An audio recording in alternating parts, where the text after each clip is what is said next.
Depois dessa calorosa recepção, então, professor Vladimir Oliveira da Silveira, Cidadania e Estado Constitucional Cooperativo. Boa noite. Boa noite. Gostaria de iniciar a minha fala fazendo uma saudação, né, ao professor Alaimer, digníssimo diretor da Faculdade de Direito dessa Universidade Estadual do Norte do Paraná. Gostaria de saudar também o coordenador do programa de mestrado aqui presente, meu amigo, professor Vladimir Bregas, né? Brega Filho. Gostaria de também saudar o professor Ednilson Donizete Machado, meu querido amigo, né? E, em nome do professor Ednilson, saudar os demais professores aqui da casa, a professora Soraya, né?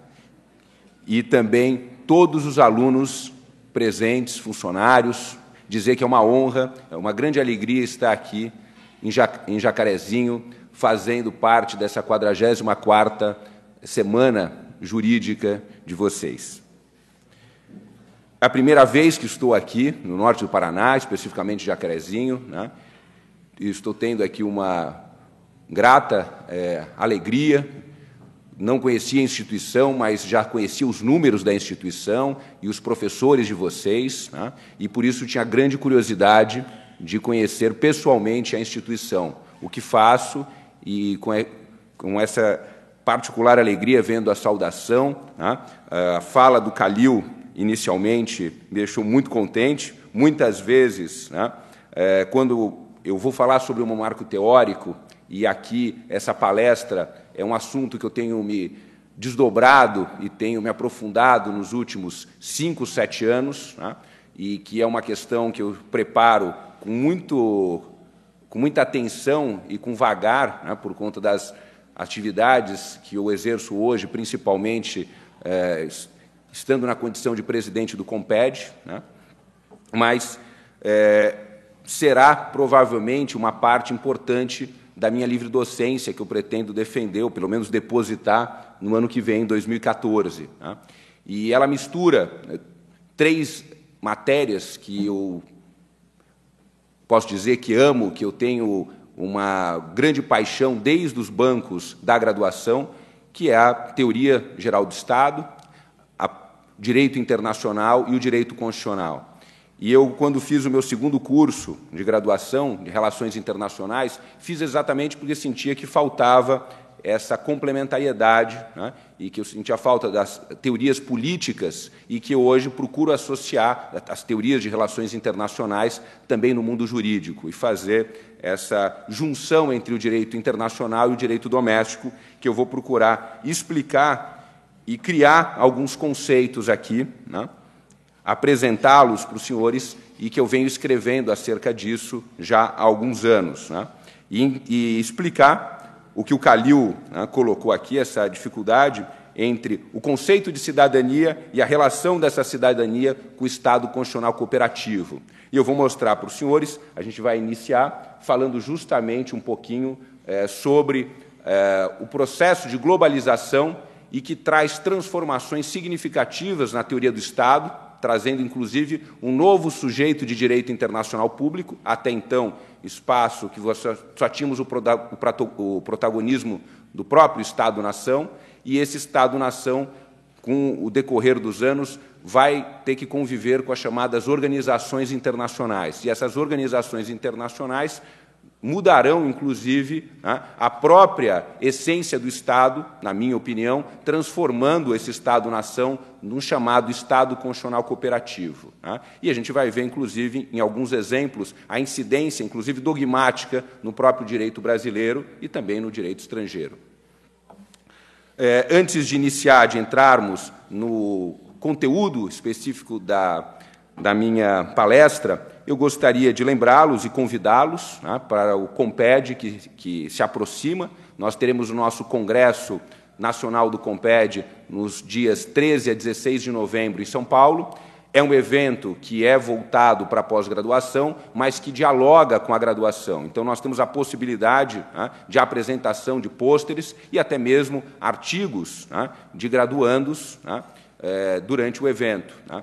Então, professor Ednilson, professor Vladimir, os demais professores aqui que eu já vi diversas vezes nos nossos eventos, sabem de tudo isso, já devem ter informado os senhores, mas será também um prazer recebê-los, né, na nossa casa, lá em São Paulo também, retribuindo a acolhida especial e generosa que vocês me dão nessa noite. Em relação, ao nosso...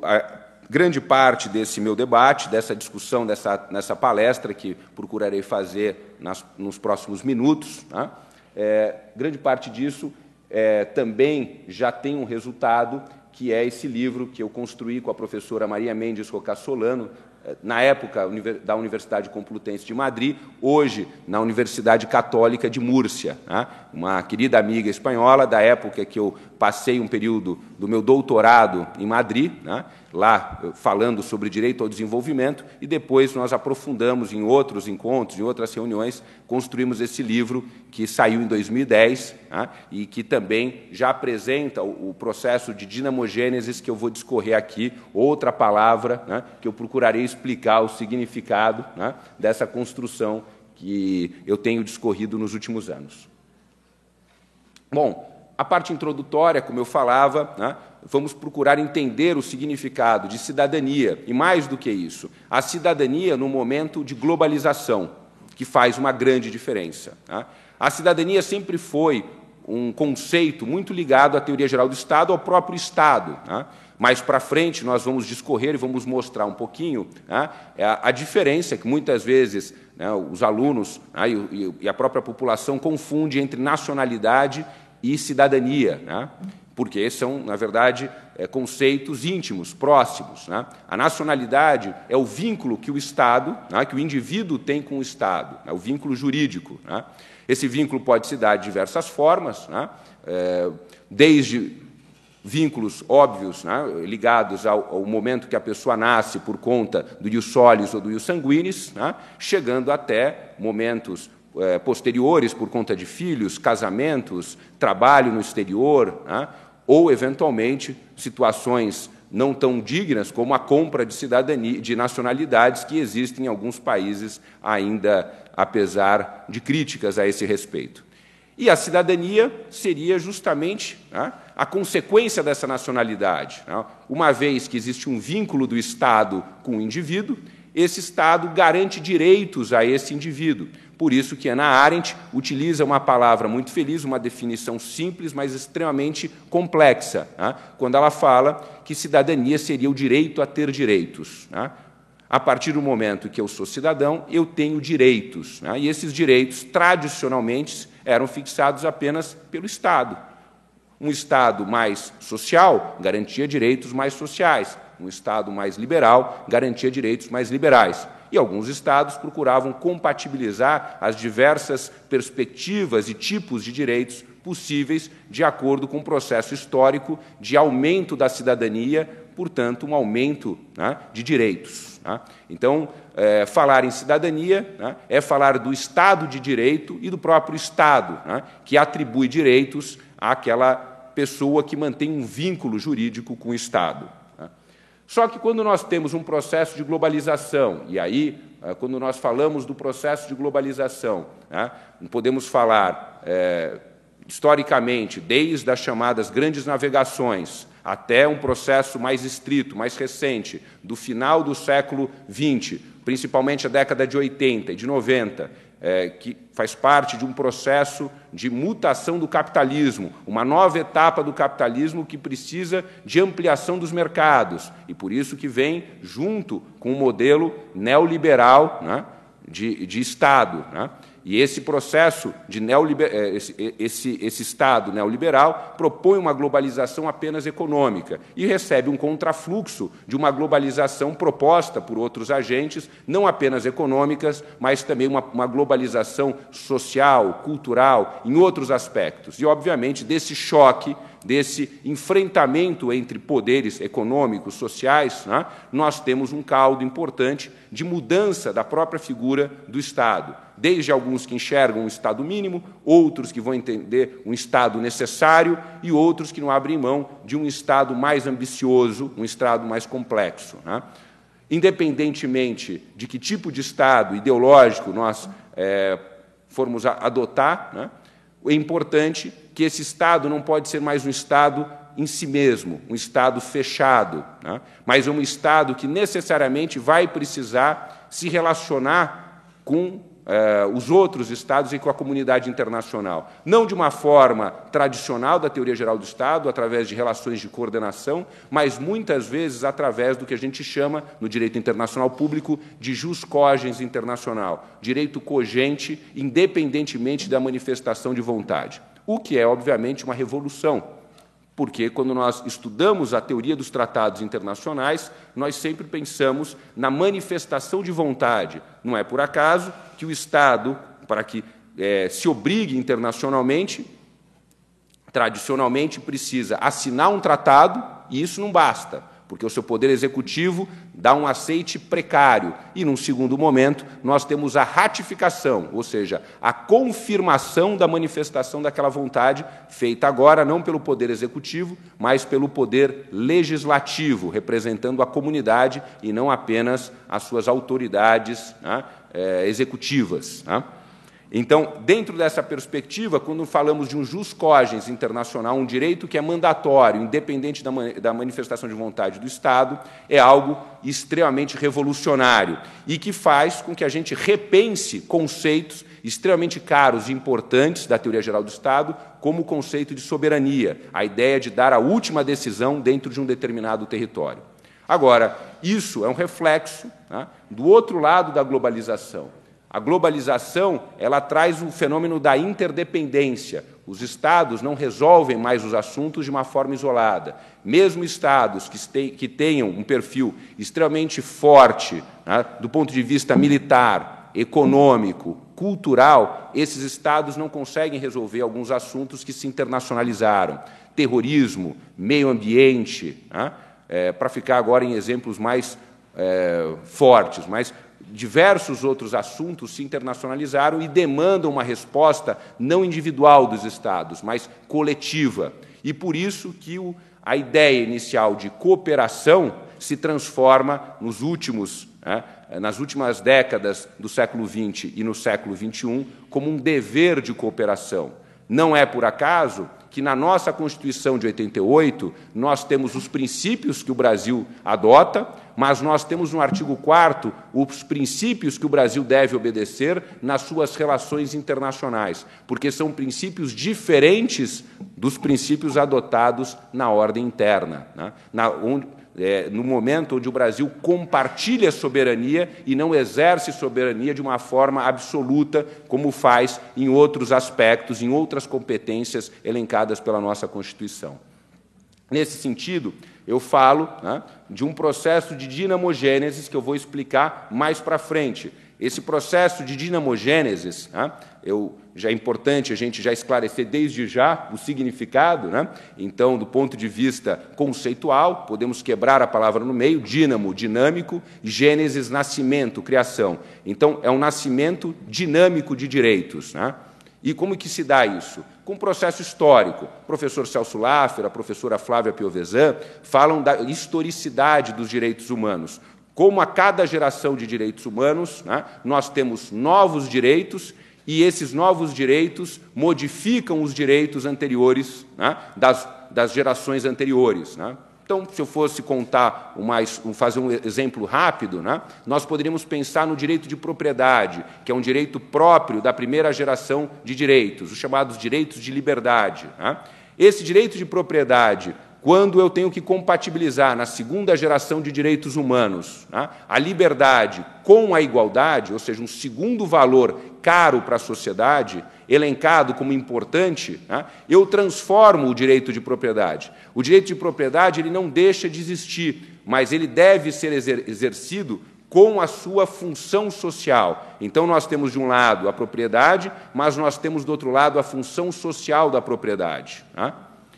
E nesse processo de dinamogênese ou de historicidade, né, Quando nós chegamos numa terceira geração de direitos humanos, por exemplo, quando nós chegamos na questão da solidariedade, solidariedade do presente com o passado e do presente com o futuro, as futuras gerações, por exemplo, o direito ao meio ambiente, esse mesmo direito de propriedade, ele vai continuar existindo, mas ele vai sofrer uma segunda funcionalização.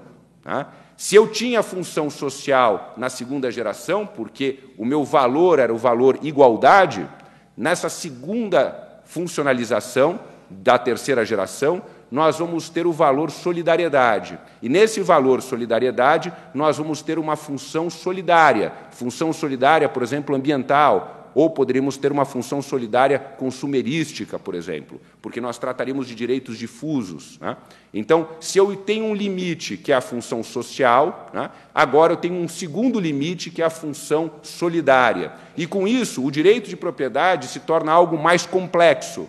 Não que ele deixe de existir, de maneira alguma. Uma geração amplia os direitos da outra e tem que compatibilizar valores. E é por isso que, nessa terceira geração, nós vamos ter não uma função social, que muitos autores chamam de função social, mas é uma função solidária, porque o valor é a solidariedade. O meio ambiente, a ideia de preservar o meio ambiente, é garantir que o que nós temos hoje, os recursos que nós temos hoje, serão transmitidos e também garantidos para as futuras gerações.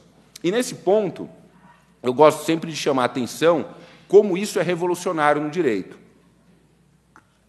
para mostrar como é diferente uma geração da outra. Senhores, até hoje se discute os direitos do nascituro. Quem que é o nascituro?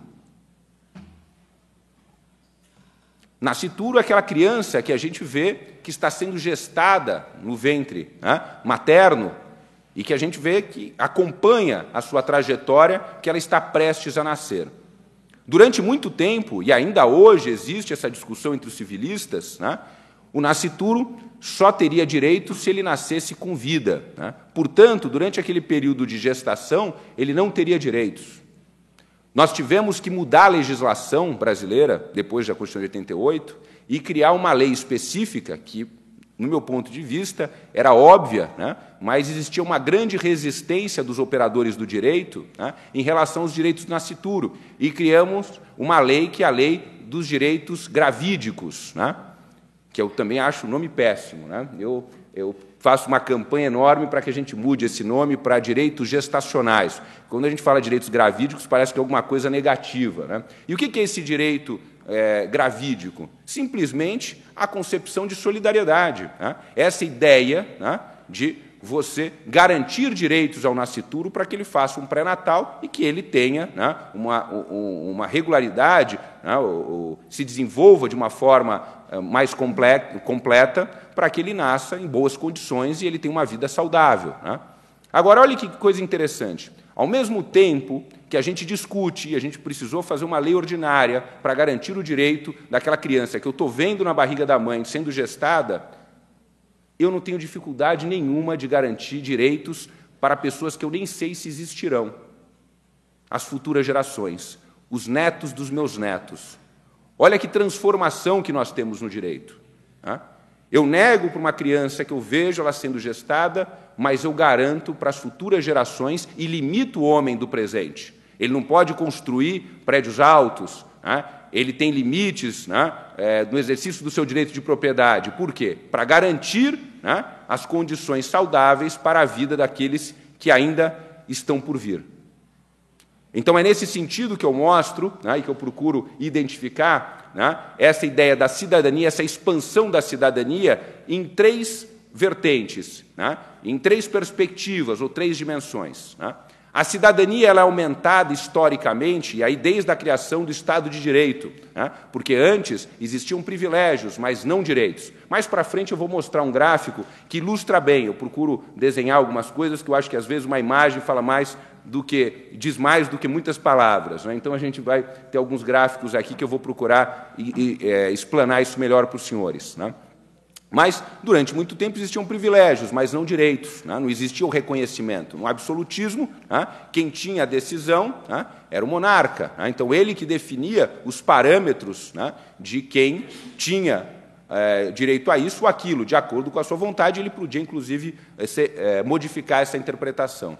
Com o movimento, né, burguês, a ideia do contratualismo, o liberalismo, ele vai modificar e estabelecer um piso mínimo de direitos, né, através do contrato entre governantes e governados. Então, o Estado de Direito é tem uma extrema importância para nós na área do direito, justamente porque ele cria limites ao exercício do poder, né? E, aos poucos, historicamente, nós vamos o quê? Nos apropriando de uma parcela maior de poder, né? Digo, nós governados, né, em relação aos governantes. Só que a política briga com o meio jurídico o tempo inteiro. É um embate constante, né? E, nesse embate, a gente precisa sempre tomar cuidado com retrocessos, porque quem perde o poder quer retomar esse poder. Então, é um processo de enfrentamento, né, cotidiano, né?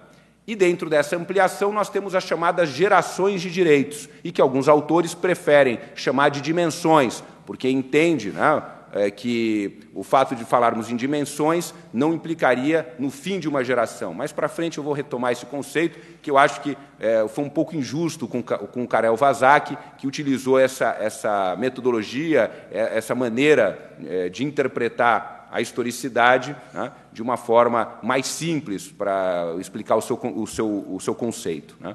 Mas o que é importante observar é que a cidadania, então, nós temos uma tridimensão, né?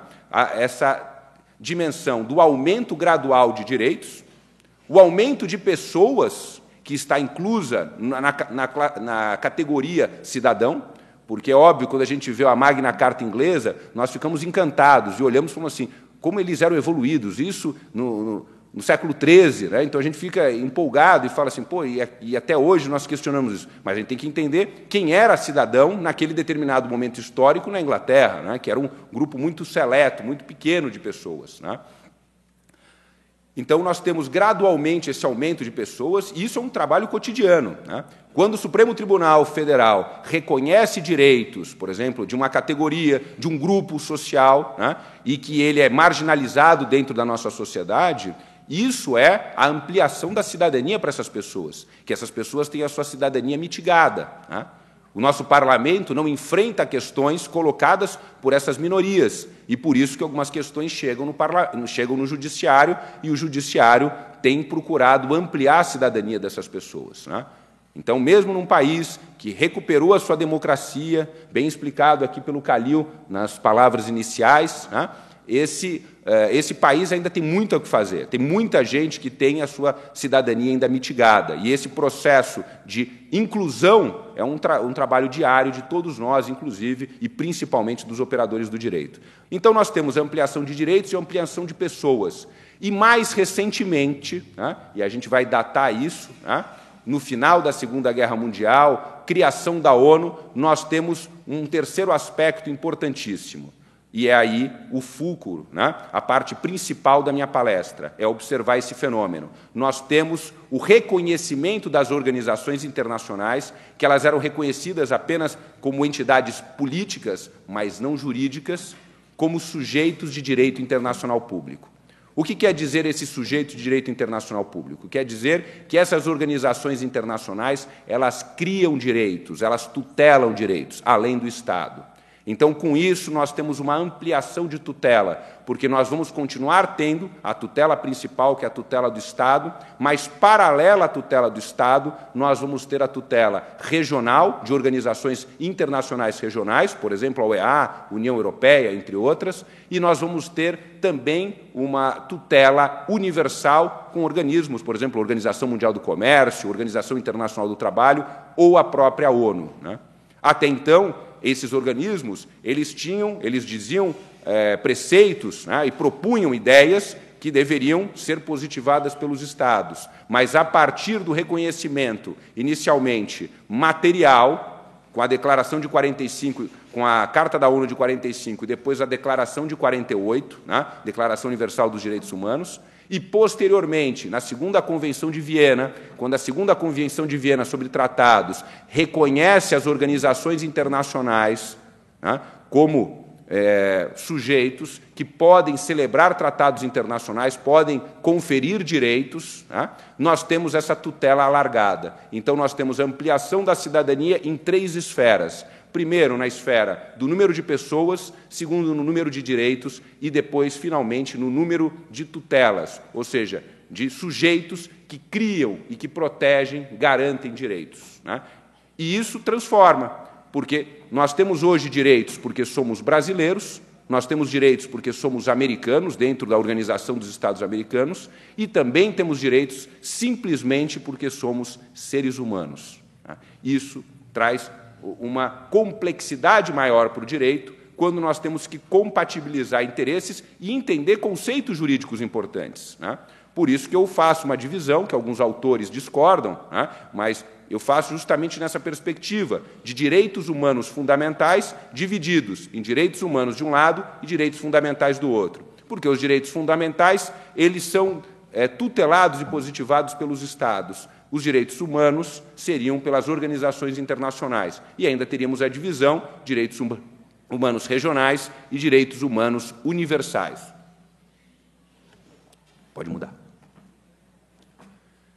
Então, nesse processo de globalização que eu mencionava, né, nós começamos com um fenômeno de integração inicialmente econômica. O grande motor da globalização sempre foi o aspecto econômico. É um processo, né, de transformação do capitalismo, né, de ampliação de mercados, né? Então, a ideia é diminuição de barreiras tarifárias e não tarifárias.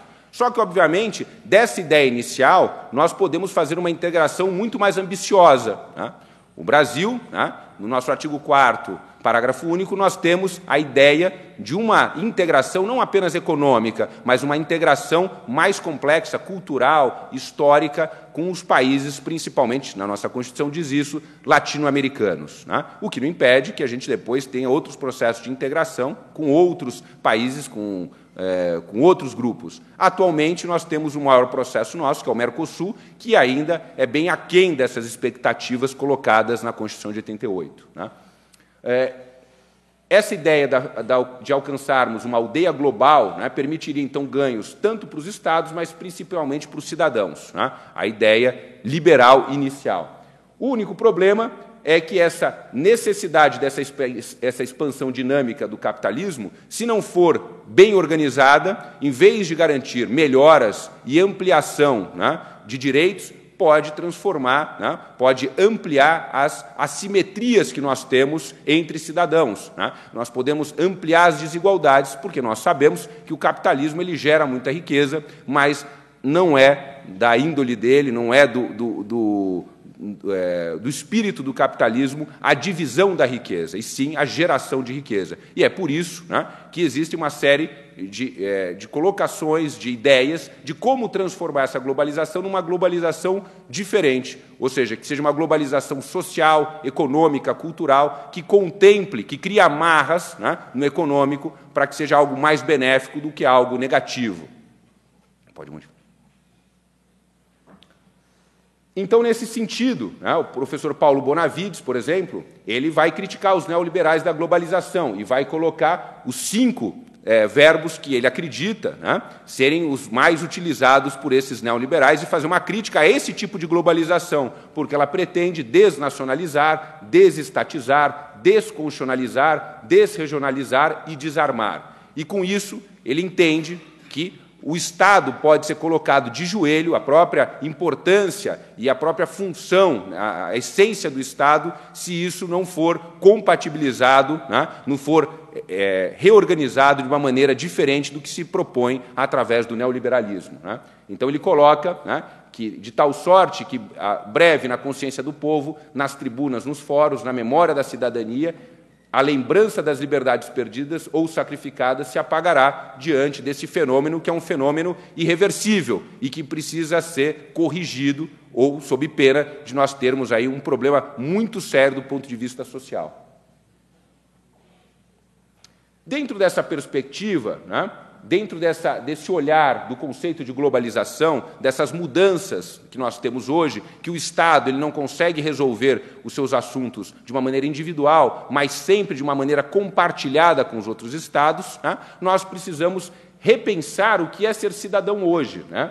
Que lugar que ocupa a cidadania nesse mundo, né, globalizado. E, nesse sentido, eu vou utilizar aqui a afirmação do Jaime Pinsky, no sentido de mostrar esse processo de historicidade e que eu prefiro chamar de dinamogênesis, né? Então, se eu perguntasse para os senhores, né, uma definição de cidadania, e se nós olharmos, né, a maioria dos manuais, né, eles vão falar praticamente do direito de participação e os direitos de autonomia, né?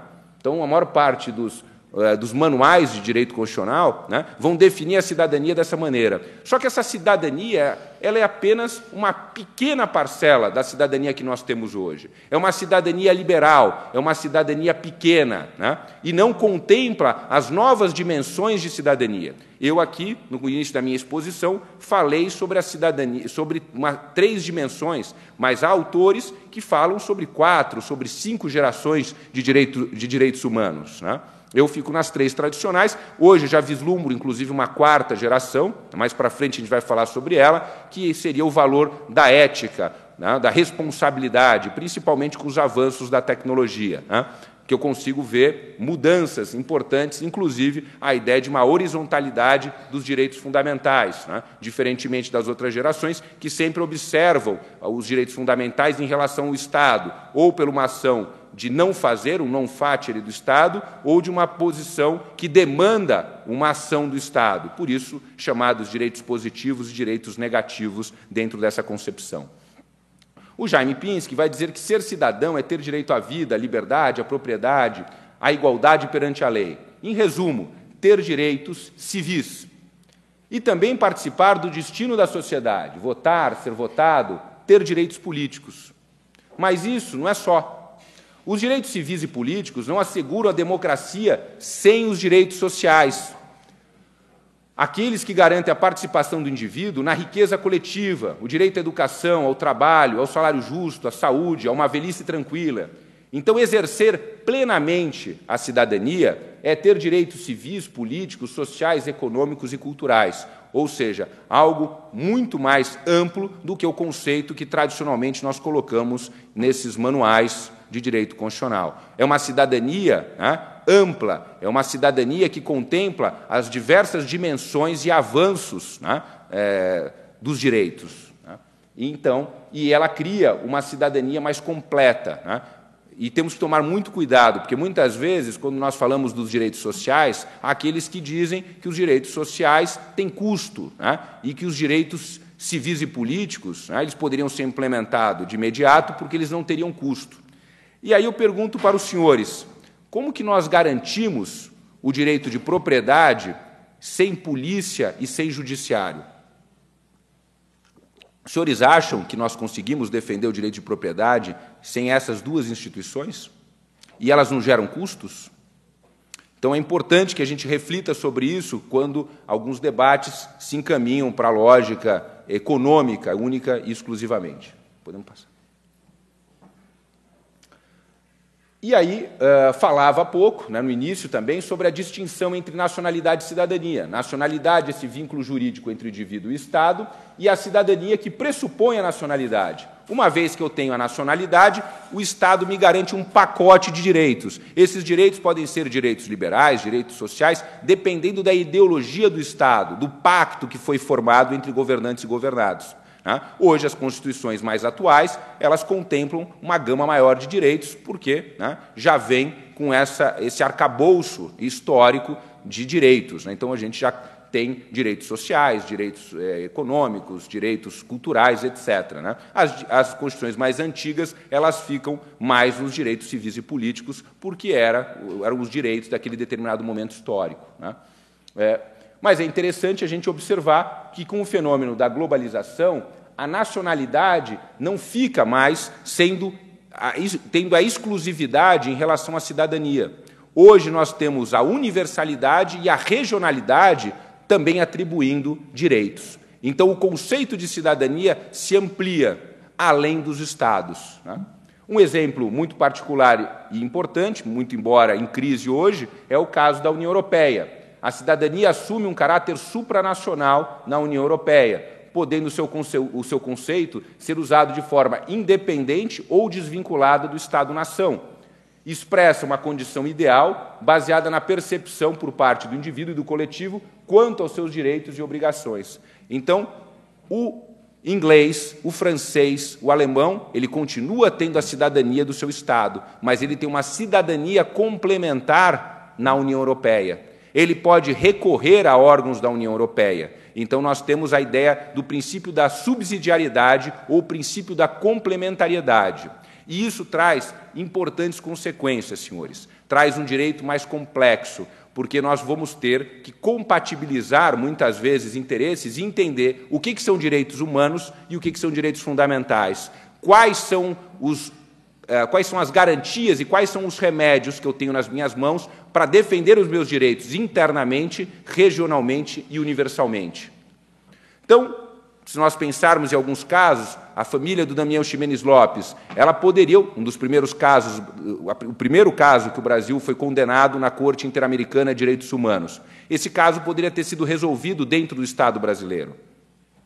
A justiça brasileira poderia ter resolvido esse caso, e esse caso não precisaria ter ido para o sistema interamericano de proteção. Mas, a partir do momento que nós não conseguimos resolver esse problema internamente dentro do Estado brasileiro, o cidadão brasileiro tem o direito de acessar esse sistema de proteção, que ele é complementar ao sistema de proteção nacional. E, dentro dessa perspectiva, nós tivemos a garantia dos direitos desse cidadão brasileiro, desses cidadãos, na verdade, que eram os familiares, não dentro do sistema brasileiro, mas de uma maneira externa. E é interessante que parte também foi interna, porque a sentença da Corte Interamericana fez com que diversos problemas do sistema brasileiro fossem corrigidos e fossem implementados e que até então estavam parados diante de uma série de dificuldades que não só o ordenamento jurídico brasileiro, mas diversos outros possuem.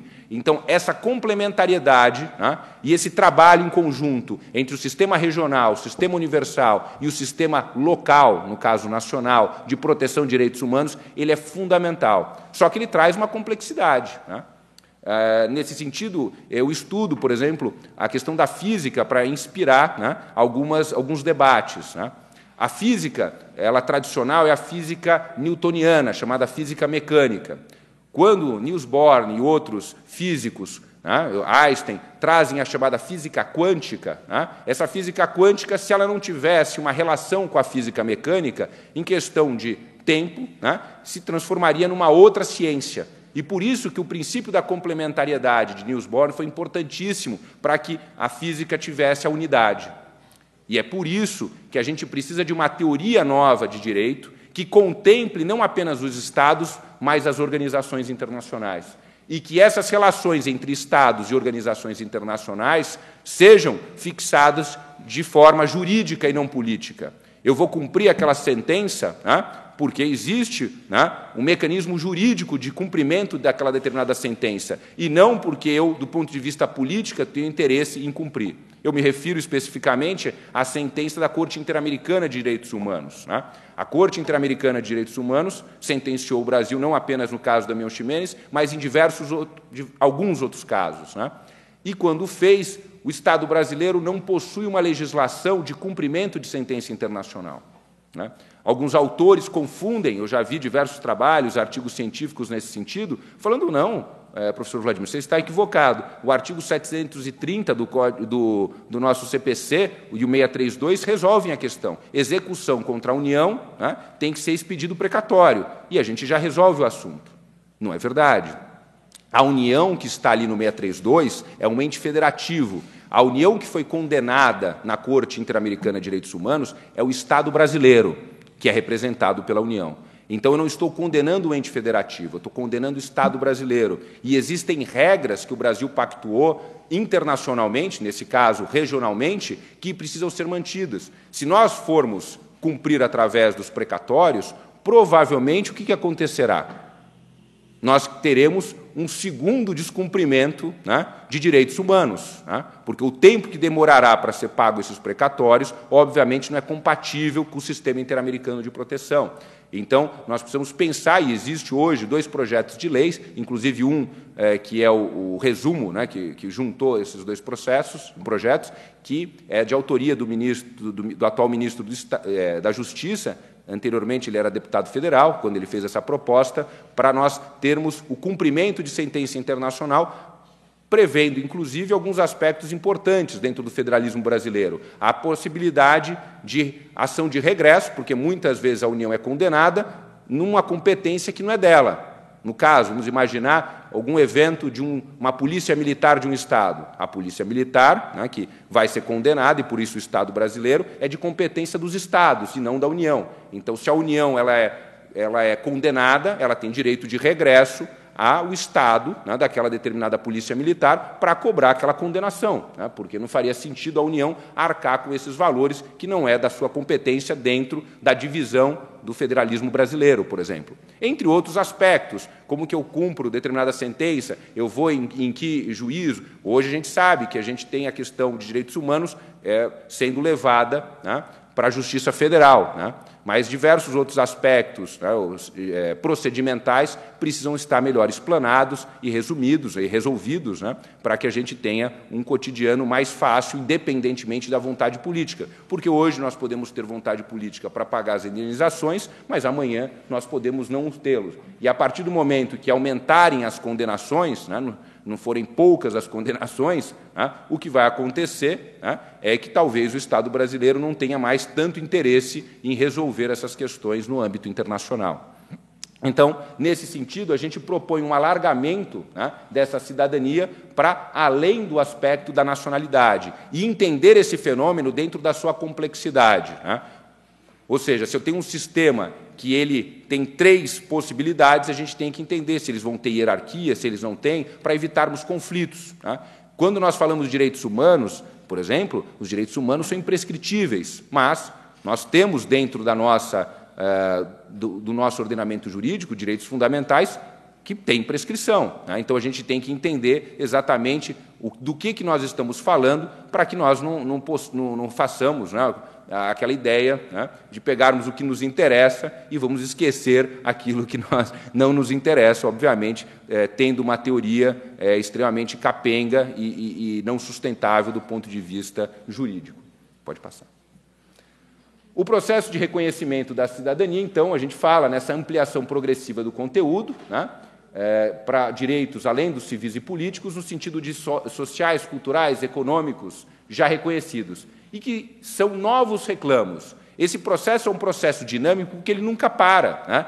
Em cada momento histórico, a sociedade demanda um determinado valor, ora liberdade, ora solidariedade, ora igualdade, para frente a ética, espero, né?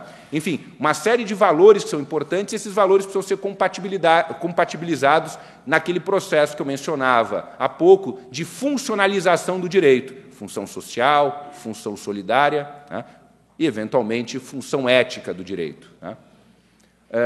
Explicava, né, ou seja, essas novas interpretações dos direitos pré-existentes, ou seja, a partir do momento que você tem novos direitos, os direitos anteriores eles têm uma roupagem nova. Eu continuo tendo o direito de propriedade, eu continuo tendo o contrato, mas o contrato ele tem a sua função social, a propriedade tem a sua função social, o contrato tem a sua função solidária e a sua função social também, né? Então, é nisso que eu me refiro quando eu falo das novas interpretações dos direitos pré-existentes.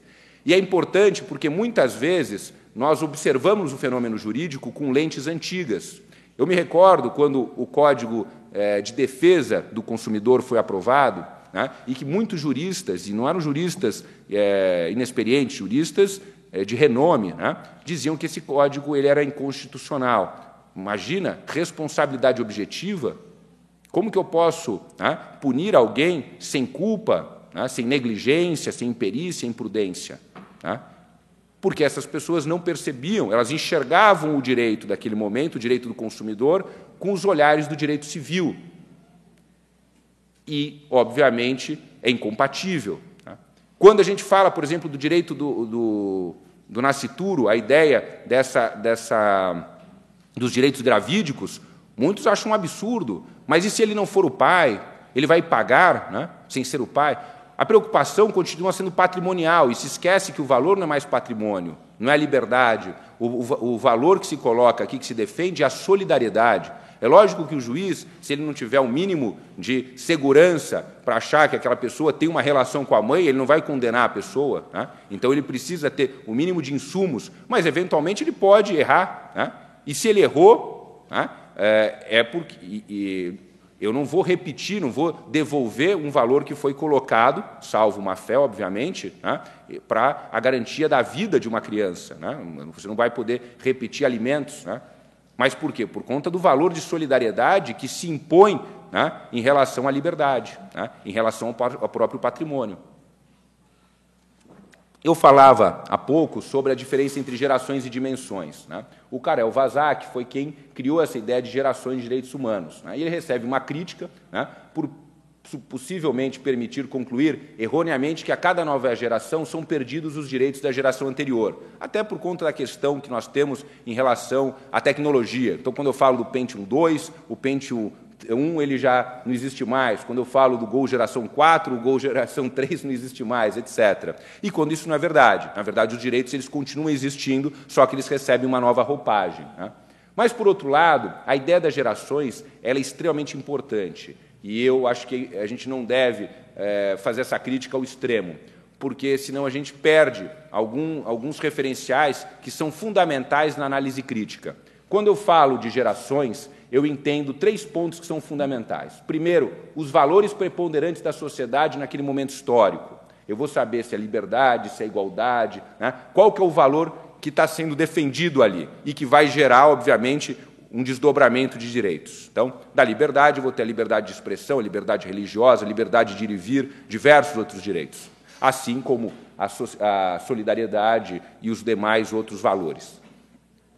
O segundo ponto são os protagonistas pela luta desses direitos. A gente consegue identificar o parlamento, os senhores feudais, os burgueses, o movimento trabalhista, o proletariado, o movimento verde, entre outros. Então, é importante que a gente identifique quem são esses protagonistas que foram à frente para que esses direitos fossem efetivados, né? Que saíram, né? Que reivindicaram esses direitos, porque sempre esses direitos não são direitos de mero enquadramento, são direitos de luta, de convencimento, pessoas foram mortas, pessoas foram presas, pessoas, né, foram feridas para que esses direitos existissem hoje, né? Então, é importante saber quem foram esses protagonistas. E também os tipos ou classes de direitos protegidos. Então, os direitos burgueses, né, eles estão preocupados com o indivíduo. Então, é aquela ideia, né? Tudo bem, a gente declarou o direito, mas no meu caso concreto, né, se eu for preso de uma maneira injusta, qual que é o remédio que eu tenho para conseguir a minha liberdade, né? Então, aí eu tenho um direito individual. Se o Estado me lesar nisso, como é que eu posso, né, resolver o meu problema? Então, a perspectiva da tutela é individual, né? É óbvio que na segunda geração eu continuo tendo a tutela individual, mas a grande novidade é uma tutela coletiva. Quando eu falo de previdência, quando eu falo de saúde, quando eu falo de educação, eu posso tutelar individualmente, mas eu não posso esquecer que faz sentido uma política pública coletiva, né? Eu não vou construir um determinado hospital se eu não pensar numa comunidade, pensar apenas nos indivíduos, né? Então, a política pública ela vem com uma perspectiva, né, esses direitos sociais, né, de coletivo, né? E, finalmente, quando eu falo de direitos difusos, né, eu falo sobre o direito ao meio ambiente, direito à paz, direito ao desenvolvimento, eu falo sobre uma perspectiva difusa. É lógico que a gente continua nessa geração tendo a tutela individual, né, só que essa tutela individual ela vai o quê? Também trabalhar, ver a compatibilidade dela com a tutela difusa, porque alguns interesses precisam ser tutelados de uma forma difusa, né, justamente por conta da essência desse direito. Então, eu acho importante que a gente perceba que a dimensão, esse olhar da dimensão de complementariedade de direitos é importante, mas as gerações elas nos mostram alguns aspectos, aqui eu listei 3, que são fundamentais para a gente fazer classificações e melhor analisar o fenômeno jurídico. Eu fui aluno do professor Celso Antônio Bandeira de Mello e do professor Geraldo Ataliba, na PUC São Paulo, né? E eles os dois repetiam essa frase, que classificação não existe existe certa ou errada, mas existe classificação útil e inútil, né? Nós classificamos o nosso objeto para melhor explicarmos, né? E é dentro dessa perspectiva que eu acho que as gerações elas continuam sendo importantes para que a gente consiga melhor explicar o nosso objeto de estudo. Aqui é um dos gráficos que eu quis mostrar para os senhores. Nesse gráfico eu mostro a tridimensionalidade da cidadania, né, o direito a ter direitos. Eu coloco um T1, obviamente não no ponto zero, porque durante muito tempo nós não tínhamos direitos, né, esses direitos eles surgem com o Estado de Direito, e mostrando que esse processo ele vai tendo avanços, mas também retrocessos, porque não é uma coisa retilínea, ele vai, mas existe também um enfrentamento, né? Por isso que o professor Ingo Sarlet, né, trouxe a teoria sobre a proibição de retrocesso social, que é uma forma jurídica de se pensar no bloqueio desse retrocesso. Mas é lógico que a gente sabe que o político muitas vezes faz esse retrocesso não de uma forma jurídica, mas de uma forma política, e a gente tem que estar preparado para isso. O professor Dom Pablo Lucas Verdu, que me recebeu na Complutense de Madrid, falava isso, né? Um constitucionalista que entender só do ponto de vista jurídico o fenômeno, né, ele vai, no mínimo, né, se entristecer, né, porque o fenômeno constitucional ele faz parte do chamado direito político, ele tem ingredientes jurídicos, mas também tem muitos aspectos políticos, e é por isso que a gente precisa sempre estar preocupado, né, com a atuação política dentro do direito constitucional. Também aqui o aumento do direito dos cidadãos, né, que a gente coloca, e o aumento dos sujeitos de direito internacional público, a ampliação dos Estados para as organizações internacionais. Isso não quer dizer que o Estado não continue sendo o grande player internacional. Não é isso que eu estou dizendo, mas é que ele hoje não tem a exclusividade de tutela, e a gente tem que, né, adequar, né, esses conceitos jurídicos para esse novo fenômeno. Alguns ditadores, por exemplo, recentemente na Líbia, acreditavam nisso, né, que ele poderia fazer o que quisesse dentro das suas fronteiras e que aquilo, né, era um assunto de interesse doméstico e que a comunidade internacional não deveria interferir. Vocês viram como que terminou o regime do Gaddafi. Pode passar. Aqui é uma tabela sistêmica mostrando as gerações, aqui a gente poderia colocar até uma quarta geração aqui, os valores preponderantes, o conteúdo desses direitos e a categoria de direitos preponderantes aqui colocadas. Que assim eu acho que fica fácil para a gente entender as diferenças entre cada uma das gerações de direitos. Pode passar. Aqui aquele gráfico que eu queria explicar um pouquinho melhor e que eu falei no início da minha exposição, né? Tem uma linha pontilhada aqui, que é o Estado-nação, mas esse Estado-nação ainda é um Estado absolutista, por isso que nós não temos direitos. Aqui, o Estado de Direito, a primeira geração de direitos, e por isso que aqui fica ele completo, né? Esse Estado vem com o movimento de constitucionalismo, né, junto com a dinamogênese do direito, o nascimento dinâmico do direito. Esse Estado, a cada geração, isso também é importante, um dado importante, ele também é modificado. Esse Estado de direito, na segunda geração, ele vira um Estado social de direito, ele também é transformado, né? E, numa terceira geração, ele vira um Estado democrático, ou, como, por exemplo, o pessoal no Sul prefere, no Rio Grande do Sul, chamar Estado socioambiental de direito, né? Aqui, né, com a Declaração de 45, a Carta de 45, que é a Declaração de 48, nós abrimos uma tutela tridimensional aqui. Uma tutela do Estado que continua os direitos fundamentais, né, só que agora não mais com o Estado-nação, mas com esse Estado constitucional cooperativo, que eu ainda vou terminar essa posição aqui para entendermos que eu fiquei devendo, né, o significado, e para a gente melhor explicar o que é o Estado constitucional cooperativo. A tutela regional, por exemplo, direitos humanos regionais, União Europeia, Organização dos Estados Americanos, Unidade Africana, e a tutela universal, que elas correm, né, paralelas. Nós não temos ainda o quê? Uma tutela hierárquica em relação a essas tutelas, mas, na verdade, são competências diferentes. Alguns autores entendem que nós deveríamos discutir, né, essa fragmentação do direito, porque isso pode gerar incompatibilidades. Um exemplo que é interessante para a gente analisar é o caso, por exemplo, dos pneus remodelados, no aspecto econômico. A tutela regional do Mercosul, né, dizia que, os pneus remodelados deveriam ser, né, assumidos, o Brasil deveria abrir para os pneus remodelados do Uruguai, no caso era o Uruguai. E o Brasil não tinha, no âmbito do Mercosul, né, um instrumento ambiental para rebater a questão econômica que existia ali. Mas no aspecto universal, ou seja, dentro da Organização Mundial do Comércio, o Brasil tinha argumentos e acabou saindo vitorioso. Só que aí você tem uma incompatibilidade, né? Você tem uma decisão do Mercosul que fala no sentido, e você tem uma decisão da da OMC, que fala em sentido contrário. Qual que o Brasil cumpre, se não existe hierarquia entre o regional e o universal, né?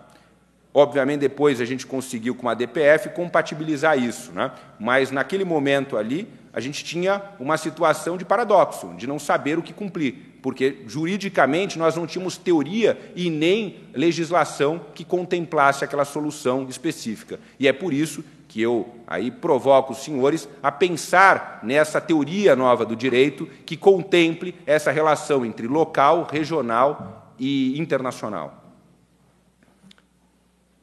Aqui eu falo da quarta geração de direitos, né? Eu penso aqui no valor de ética ou a ideia de responsabilidade, né? Tendo em vista, né, os impactos, né, do avanço da ciência e as novas tecnologias, experiências científicas, nanotecnologia, que a gente tem visto aí muito, né, e que a gente tem muito dinheiro para desenvolver na nanotecnologia, mas pouco dinheiro para estudar os impactos e quais são os prejuízos que essa nanotecnologia pode trazer, por exemplo, para a saúde humana, né? Então, será que o princípio, por exemplo, da prevenção, ele é suficiente para proteger o gênero humano? Ou nós temos que ir para uma perspectiva de precaução, né? Aí os ambientalistas vão estar sabendo melhor o que eu estou me referindo.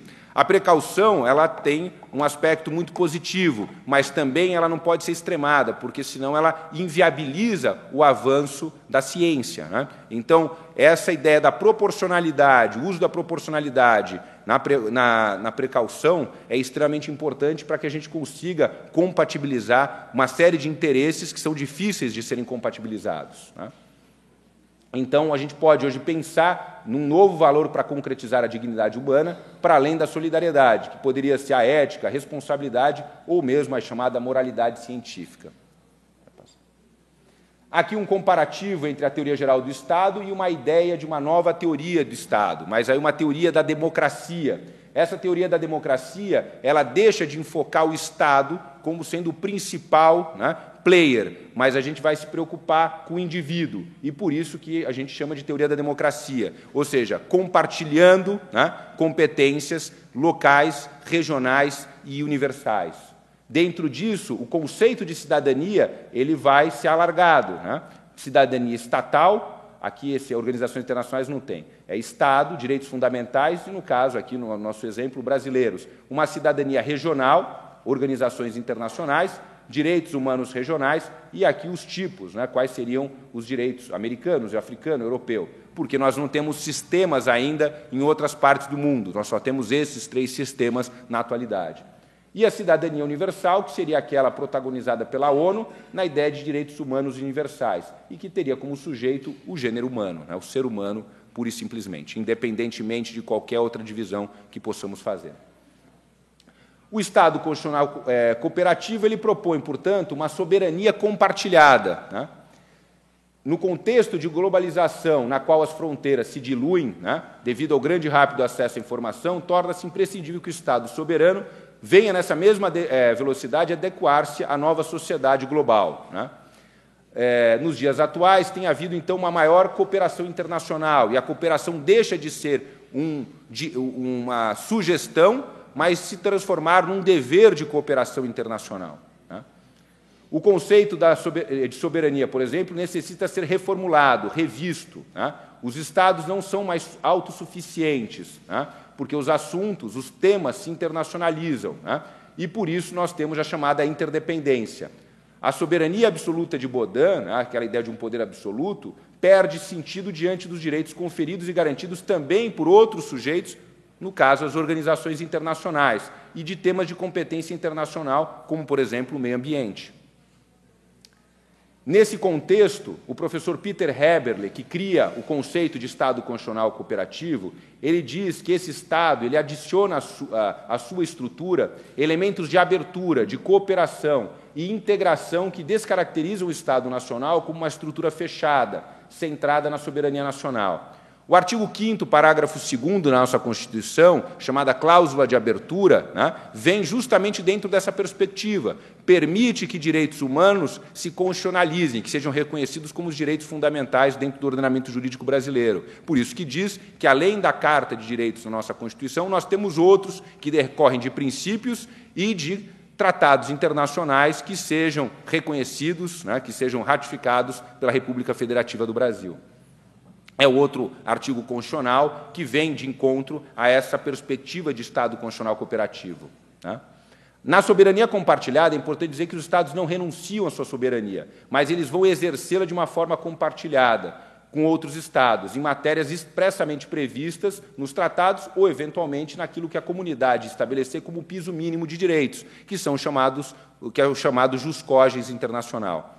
É interessante observar que, por exemplo, não há perda da soberania apenas, né, porque a gente sempre fica com aquela perspectiva de perda, mas existem ganhos. Não é por acaso que uma juíza brasileira, por exemplo, pode julgar um ditador africano no Tribunal Penal Internacional, numa matéria que, via de regra, seria algo totalmente do Estado. O Estado não passaria essa soberania, né, ou seja, a parcela da sua soberania, para julgar crimes cometidos dentro do seu Estado. E hoje nós temos, é uma realidade, o Tribunal Penal Internacional, para crimes o quê? Contra a humanidade, crimes de genocídio, por exemplo, de agressão, né, crimes contra a humanidade, não crimes comuns, né? É óbvio que não deixa de existir um homicídio, mas aquele homicídio ele se coloca numa perspectiva muito mais grave, que ele quer exterminar com um grupo social, né? Ou por conta de uma raça, ou por conta de uma religião, ou por conta de um aspecto social, né? Origens, etc., né? Então, existem crimes hoje que são crimes reconhecidos internacionalmente. E esses crimes são difíceis de serem punidos pelos Estados, porque quem pratica esses crimes, né, são sempre líderes, pessoas que têm poder econômico, poder religioso, poder militar, etc. Não são pessoas, né, comuns dentro daquela sociedade. Então, por isso que é importante a esfera internacional em complementação para que essas pessoas sejam punidas. E aí a ideia, né, do princípio da subsidiariedade ou complementar, né, que vai falar sobre os limites entre o local e o global, né, e o regional, obviamente. Então, existe esse compartilhamento de soberania com aumento e diminuição de competências, né? É isso, senhores. Muito obrigado. Boa noite.